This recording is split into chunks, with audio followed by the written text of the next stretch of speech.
first of all, I didn't get to go through 3.5 or 3 million files, because I think those numbers are still, we're very confused if it's 3 million or 3.5. I think yesterday was a very tough day for me.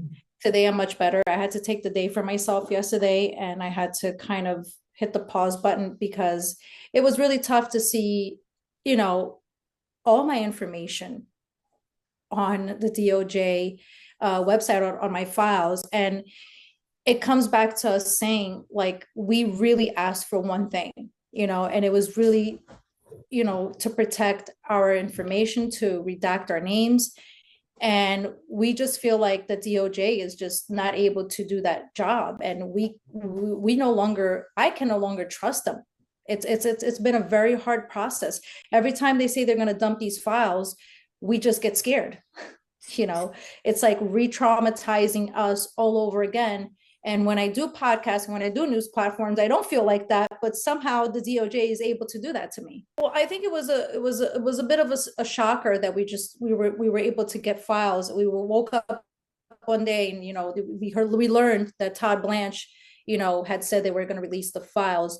But going back on some of your questions, I guess I feel like that, I know Todd Blanche said a couple things, and one of the things that he said was that he understands how frustrated we are, because he was also feeling frustrated in some of those words.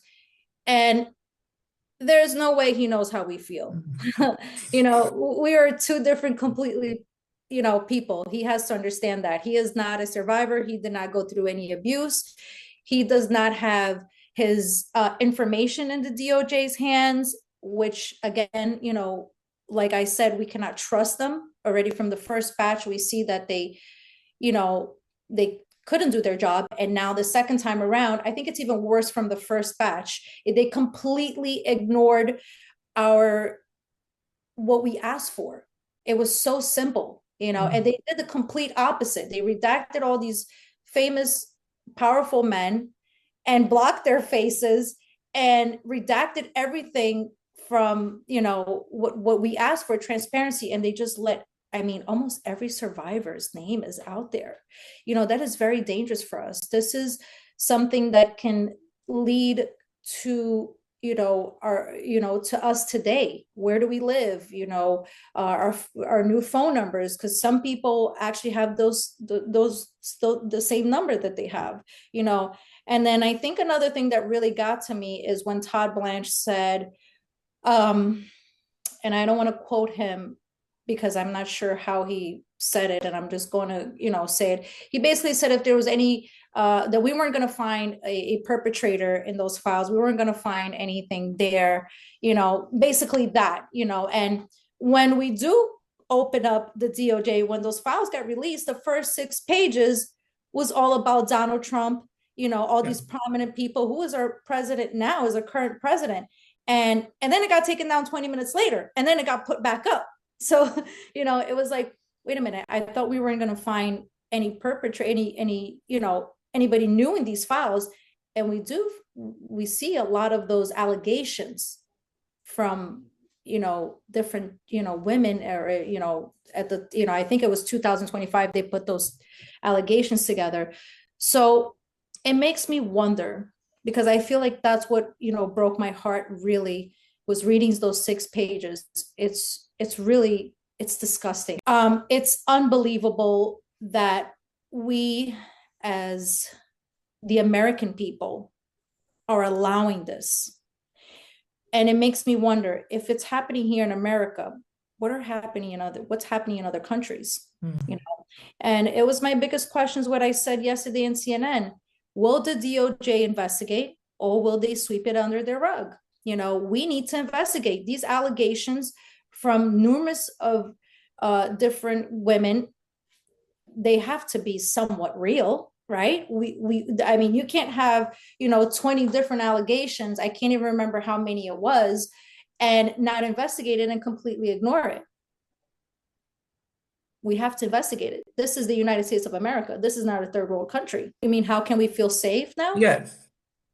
I think right now we just have to trust in God, because we cannot trust in our government. So I don't know I haven't thought about that yet, to be honest with you. I feel like once I broke my silence back in September, I feel like that I was ready to take this on. And, it comes with, some aspect of,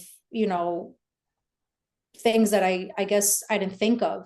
And I think what protects me is being more out there and speaking. I think that protects me. I think if I stay silent, I think it's kind of, that's when it becomes dangerous, but I still believe that we do live in the United States of America, and somehow I am safe. I have to believe God at this point. There's some things I definitely can't speak about it. I already had talks with different people. I definitely cannot talk about it. It was out there in the public's eye, and now it's definitely redacted again. Thank God. I definitely don't want to talk about it, because there's a reason why I want it to be redacted.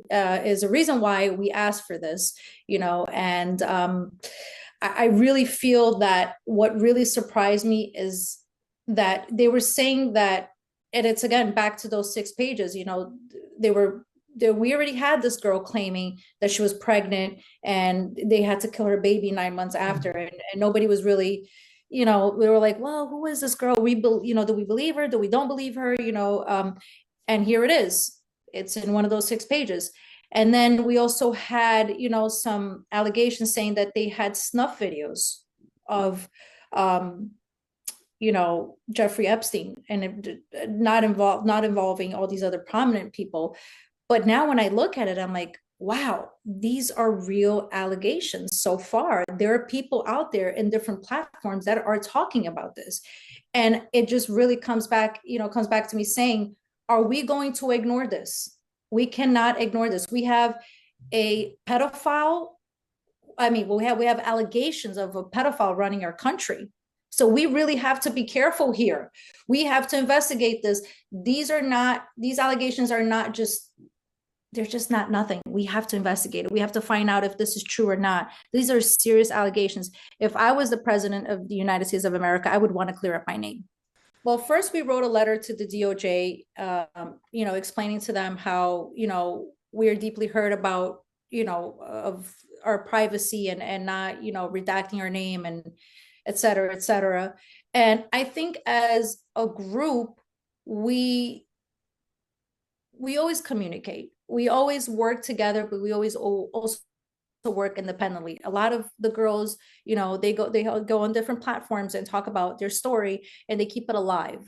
I don't think that as a group we talk about what we're going to do with the allegations of President Trump.